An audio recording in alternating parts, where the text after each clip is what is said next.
ندیم رضا کا سلام۔ Donald Trump ایک بار پھر امریکہ کے صدارتی امیدوار ہیں۔ آخر ٹرمپ میں ایسی کیا خوبیاں ہیں کہ ان کے خلاف جس قدر پروپیگنڈا کیا گیا اور وہ اسی تیزی کے ساتھ ابھرے اور پارٹی کی قد آور شخصیات کو بھی اپنے سامنے گھٹنے ٹیکنے پر انہوں نے مجبور کر دیا۔ اس بار تو بیشتر سروے ظاہر کر رہے ہیں کہ الیکشن ماضی سے کہیں زیادہ کڑا اور سخت،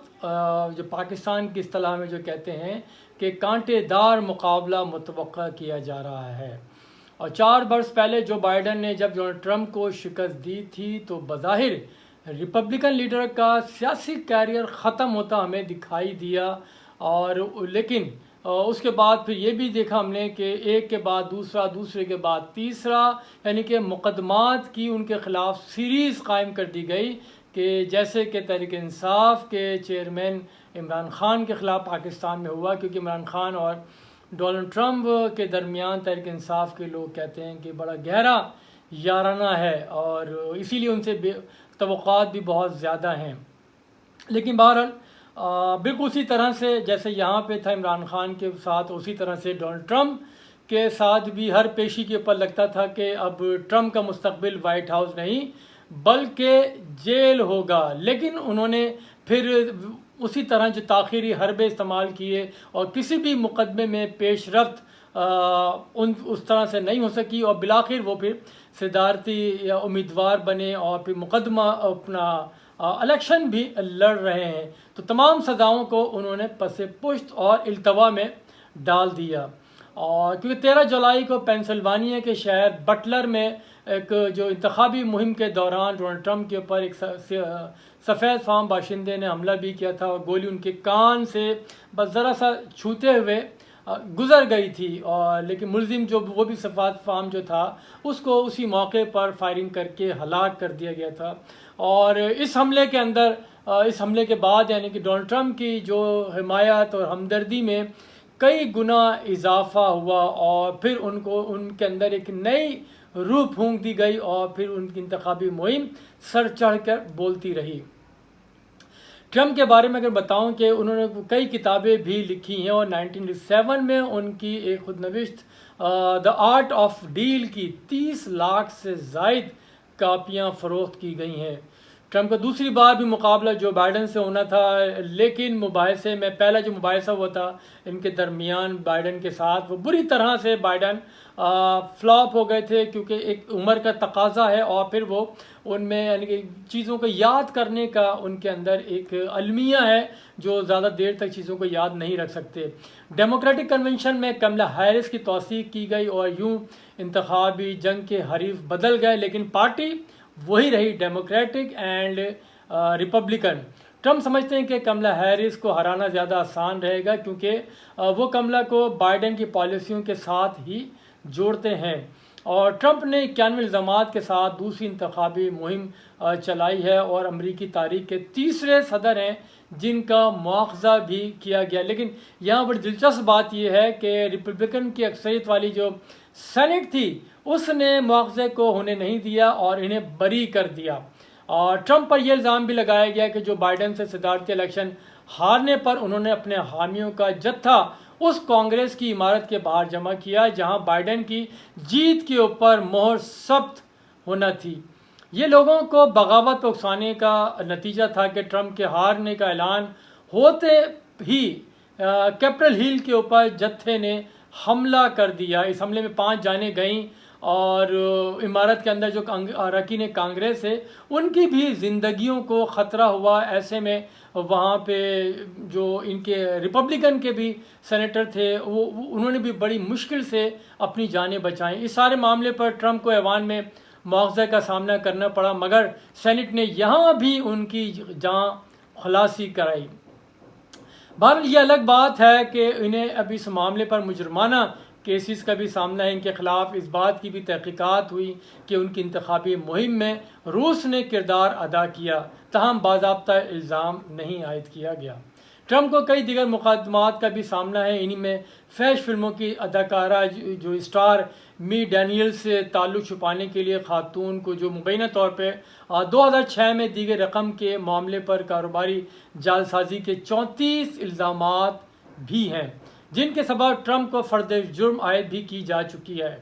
ریپبلکن صدارتی امیدوار کو لکھاری جان کیرول کی جانب سے لگائے گئے جو جنسی تشدد کے الزامات کا بھی سامنا ہے۔ ٹرمپ کو حکم دیا گیا تھا کہ وہ اس خاتون کو $88 ملین دیں، تاہم ٹرمپ نے فیصلے کے خلاف اپیل کر رکھی ہے۔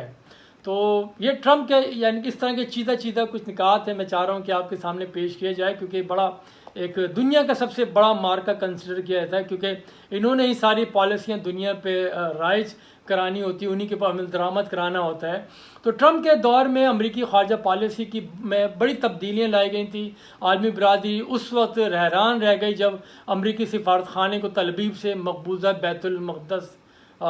میں منتقل کیا گیا، اور ڈونلڈ ٹرمپ ہی کی بدولت ابراہم معاہدہ کیا گیا، جس کے تحت متحدہ عرب امارات، بحرین، سوڈان اور مراکش نے اسرائیل سے سفارتی تعلقات قائم کر لیے۔ اور جیسے میں تھوڑا سا آپ کو علم تو ہوگا پہلے ہی کہ جارڈن اور ایجپٹ تو شروع میں ہی 70s کے اندر ہی 60s میں ہی اس کو تسلیم کر چکے تھے، اور سعودی عرب بھی اس کو تسلیم کرنے والا تھا، لیکن 7 اکتوبر 2023 کو حماس نے جس طرح سے اسرائیل پر حملہ کیا، اس کے بعد جو 1 سال سے زائد وقت ہو چکا ہے اور یہ حالات خراب ہیں، اور سعودی عرب کو جو مشن تھا بہرحال وہ فلاپ ہو گیا۔ مسلم اکثریتی آبادی والے 7 ممالک کو بھی ڈونلڈ ٹرمپ نے جس طرح سے وہ کیا کہ Iran, Iraq, Libya, Somalia, Sudan, شام اور یمن کے شہریوں کے اوپر پابندی لگا دی کہ وہ امریکہ نہیں آ سکتے، اور یہی نہیں، انہوں نے امریکہ کے اندر جو مسلمان اراکین کانگریس ہیں ان کا بھی مذاق اڑایا۔ اور ایران کے خلاف تو ٹرمپ نے اس حد تک چلے گئے کہ نیوکلیر ڈیل سے متعلق جو یورپی ممالک کی برسوں کی کاوشوں جو انہوں نے کی تھیں اس پر بھی انہوں نے پانی پھیر دیا، اور joint comprehensive plan of action سے امریکہ سن 2018 میں ایسا دستبردار ہوا کہ پھر اس ڈیل میں واپسی نہیں ہو سکی، اور اس سے کچھ حلقوں میں سوال یہ پیدا ہوا کہ آیا ڈیموکریٹس اور ریپبلکنز دونوں ہی کیا اس ڈیل کو پر پچھتا رہے تھے، اور جو بائیڈن انتظامیہ نے بھی اسے جان چھڑائے رکھنے میں ہی اپنی یعنی کہ عافیت جانی، اور اسی لیے اس کے بعد اس کا دروازہ دوبارہ نہ کھولا جا سکا۔ سفارتی محاذ پر ایک اور ڈرامائی تبدیلی جو تھی 2018 میں ہوئی، جب ٹرمپ نے کم جونگ ان سے ملاقات کر لی، اور یہ پہلا موقع تھا کہ جو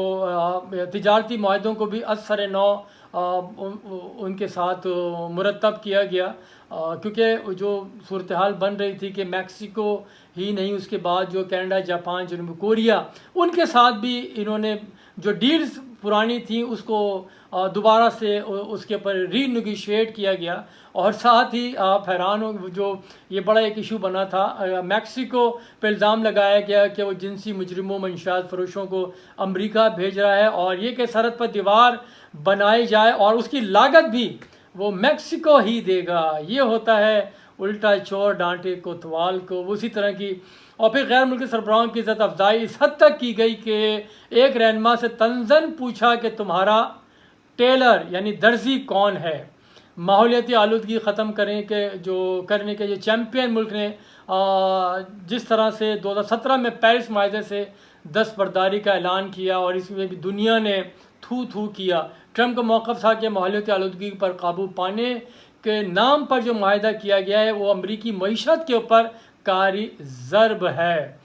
اب تھوڑا سا ڈونلڈ ٹرمپ کے بچپن سے لے کے جوانی، لڑکپن، اور پھر وہ جو کاروباری معاملات ہیں اگر وہ دیکھیں تو ٹرمپ 14 جون 1946 کو نیو یارک کے علاقے کوئنز میں پیدا ہوئے۔ جو شخص آج یورپی ممالک کے رہنماؤں سے نیٹو میں کردار کے معاملے پر اکھڑ پھون دکھانے کے حوالے سے جانا جاتا ہے، وہ اسکول کی زندگی میں بھی اچھا برتاؤ کرنے کے حوالے سے کبھی جانا نہیں گیا ہے۔ شاید یہی وجہ تھی کہ والد نے 13 برس کی عمر میں ٹرمپ کو نیو یارک ملٹری اکیڈمی بھیج دیا۔ بعد میں ٹرمپ نے پینسلوینیا کے وارٹن اسکول سے ڈگری بھی لے لی۔ ٹرمپ کے بھائی فریڈ نے پائلٹ بننے کو ترجیح دی، مگر کثرت شراب نوشی سے وہ 43 برس کی عمر میں ہی انتقال کر گیا۔ آپ کو یہ حیرانی ہوگی کہ بھائی کے انتقال کے بعد، کیونکہ اس کی وجہ موت شراب نوشی تھا، تو اس کے بعد سے ٹرمپ نے شراب اور سگریٹ کو ہمیشہ کے لیے خیرباد کہہ دیا۔ اور یہ وجہ ہے کہ جب عالمی رہنماؤں کے ساتھ ٹرمپ وہ جام صحت جو نوش کرنے کے لیے گلاس بلند کرتے ہیں فضا کے اندر، تو دراصل اس میں شراب کی بجائے نیٹ اور کلین پانی ہوا کرتا ہے۔ اور اکثر ہوتا ہے نا کہ کچھ لوگ ہوتے ہیں جو نیٹ پینے کے عادی ہوتے ہیں، اور کچھ ایسے بھی ہوتے ہیں جو نیٹ پانی ہی پیتے ہیں۔ تو اب یہ ٹرمپ بھی ہماری طرح سے ہی وہ نیٹ واٹر ہی پیا کرتے ہیں۔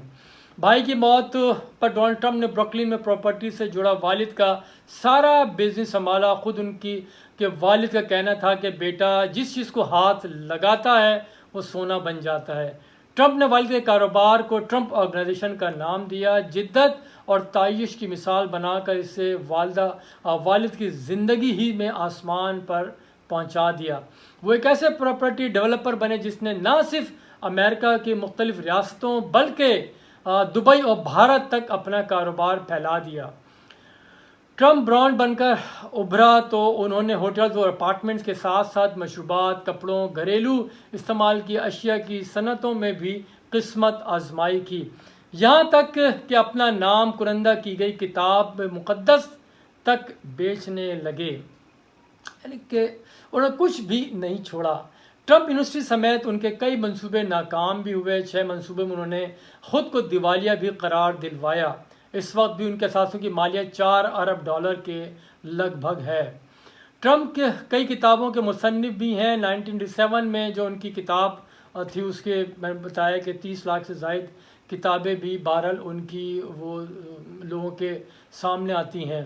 اب جن کے کاروبار سے پھر انہوں نے جس طرح سے صدارت کا سفر طے کیا، اس میں اس طرح سے ہے کہ انٹرٹینمنٹ کی دنیا میں قدم رکھا تو ڈونلڈ ٹرمپ مس یونیورس، مس USA، مس 10 USA مقابلہ حسن کے میزبان بنے اور دا پرنس پروگرام کی میزبانی کی تو ریٹنگ کے تمام ریکارڈ بھی توڑ دیے۔ اس پروگرام کا مقصد جملہ وہ جو کہنا چاہیے یو آر فائرڈ، یعنی کہ اس میں جو ان کا اس مقبول ترین جو جملہ تھا، ان کا دنیا بھر مشہور ہے کہ یو آر فائرڈ، آج بھی وہ کملا ہیرس پر کستے نظر آتے ہیں۔ اور کیونکہ ہر جگہ ان کی اصطلاح استعمال ہوتی ہے، جو اکثر ملازموں میں جو پرائیویٹ سیکٹر سے وابستہ لوگ ہیں بخوبی جانتے ہوں گے کہ مالک کس طرح سے ان کو کھڑا کرتا ہے، پھر کہتا ہے you are fired, you have to go now. تو اسی طرح سے یہ ڈونلڈ ٹرمپ کا بھی یہ مارکوس اعلیٰ جملہ ہے جو زبان زد عام ہے۔ ٹرمپ امیگریشن کے یعنی کہ لاکھ مخالف صحیح، ان کی پہلی بیوی کا تعلق بھی جمہوریہ چیک سے ہے۔ ایوانا ایتھلیٹ اور ماڈل تھیں جن سے ان کے 3 بچے ڈونلڈ جونیئر، ایوانکا اور ایرک ہیں۔ 90 میں جوڑے نے بہرحال علیحدگی اختیار کر لی۔ اداکارہ مالا میپلر سے 93 میں انہوں نے دوسری شادی کی جن سے ان کی بیٹی ٹفائی پیدا ہوئی، مگر ان سے 99 میں علیحدگی اختیار کر لی۔ میلانیا ٹرمپ سے شادی سن 2005 میں کی جن سے ان کا بیٹا بیرون ہے۔ ڈونلڈ ٹرمپ یوں تو صدر بننے کا خواب 87 سے دیکھ رہے تھے، مگر 2000 میں انہوں نے ریفارم پارٹی اور پھر 2012 میں ریپبلکن پارٹی کے ٹکٹ سے الیکشن لڑنے کی ناکام کوشش بھی کی ہے کہ یہ بھی بہرحال پاکستان کی طرح پارٹیاں بدلتے رہے۔ اوباما نے جس طرح تبدیلی کے نعرے سے انتخابی مہم چلائی تھی، ٹرمپ نے امریکہ کو پھر سے عظیم بنانے یعنی میک امریکہ گریٹ اگین کا نعرہ لگایا اور دیگر ریپبلکن حریفوں کو ہرا کر 2018 میں ریپبلکن پارٹی کا صدارتی ٹکٹ حاصل کر لیا۔ وہ پاپولر ووٹ تو نہ جیت سکے، مگر صدارتی الیکشن میں ہیلری کلنٹن کو انہوں نے الیکٹرول ووٹ سے ضرور ہرا دیا۔ اس طرح سے وہ امریکہ کے 45ویں صدر بنے اور دیرینہ حسرت بھی اپنی پوری کر لی۔ میڈیا سے نالاں ٹرمپ اب ٹویٹر کو اپنا ماؤتھ پیس بنائے ہوئے ہیں۔ ٹرمپ کے پہلے دور میں امریکہ سمیت دنیا کو کورونا وبا کی جو سامنا کرنا پڑا تھا، وائرس کے خلاف احتیاطی تدابیر پر زور دینے کے بجائے غیر سائنسی اقدامات کے سبب ٹرمپ کو اس عرصے میں بھی شدید تنقید کا سامنا رہا۔ اس کے باوجود ٹرمپ خود کو اس کورونا میں مبتلا ہونے کے باوجود بھی کوارنٹائن کے بجائے اسپتال سے گاڑی میں باہر گئے اور لوگوں نے تنقید کا سامنا کیا، لیکن بات وہی ہے کہ بدنامی بھی وجہ شہرت کا سبب بنتی ہے۔ تو ٹرمپ جو اس کو ان کا خاصا رہا ہے کہ وہ اس طرح میں چیزوں کو لگائے رکھتے ہیں جس سے ان کی شہرت میں اضافہ ہو۔ بعض ڈیموکریٹس کا خیال ہے کہ ڈونلڈ ٹرمپ نے امریکہ کو اصل نقصان سپریم کورٹ میں قدامت پسند 3 ججوں کے تقرر سے پہنچایا ہے۔ وہ جج جنہوں نے بیک جنبش قلم اسقاط حمل کے حقوق سلب کر لی ہے۔ یہی وجہ ہے کہ اسقاط حمل کا ایشو اس وقت ان کے لیے سخت ترین چیلنج بنا ہوا ہے۔